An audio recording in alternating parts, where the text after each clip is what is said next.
what should you know before entering into this space, or why this business cannot be for you? First thing is, 3D printing is skill intensive. You need to have a good skill in the machines. So like you need to research a lot about 3D printers first, that which one suits you the best, or what specs you require, what build plate you need, and what type of filaments you want to print. Then you need to also know about your filaments, right? Which company filaments are you going to tie and test from, which type of filaments, what are the print bed temperatures, the nozzle temperature that you're going to use. You need to know all of this. Then you also need to know about the models. Where are you going to source your models from? Are you going to take from free websites, or are you going to look for licensing models? Can you sell all those models, etc.?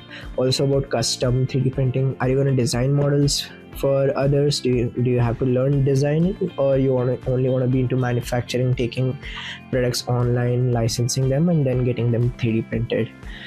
Then there is also about, like, we have covered slicer, we have covered printer, we have covered filaments, we have covered models, etc. Right? So you also about post processing, etc. There are a lot of stuff. So this is a skill intensive role. It's not just like you just get a 3D printer and print everything and just make a sale, right? So a little techie you will have to be. The second one is time intensive. 3D printing is also time intensive. So let's say to print a simple, let's say this phone stand took us about 2 hours. Probably this dummy action figure printing, this took us 3 hours, and then there was post processing on top of that, right? A lot of 3D prints, you probably have to assemble the parts, you have to post process using sandpaper, remove the supports.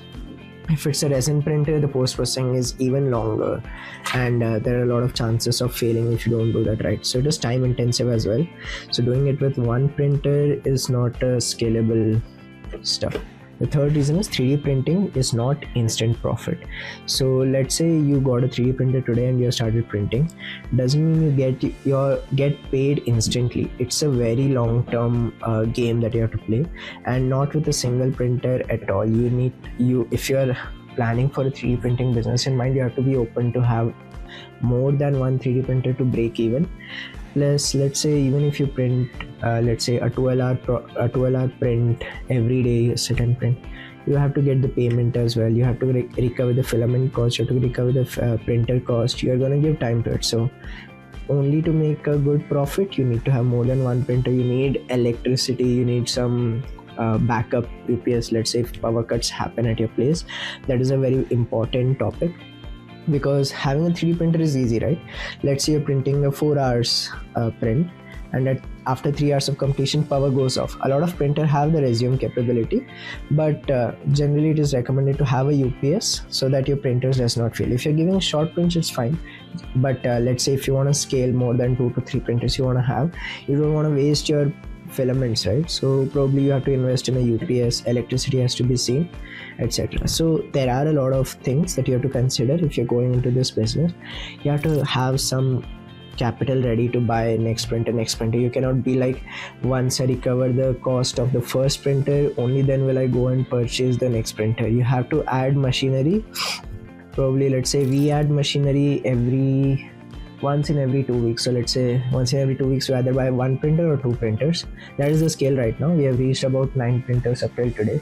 I don't know if it is different when you have 20 printers. You probably need not add printers if you are on a similar scale, because the production is high, right? Even with 9 printers, we are doing a lot of production, a lot of orders are going, but still we are thinking of adding a few more printers to our print garden. We have made a separate furniture and racks for it, because keeping it on tables was taking up a lot of space. A lot of things to consider. You learn a lot in this process. You can make a lot of good content in this process. You can make your own designs. Like there is a lot of things to explore.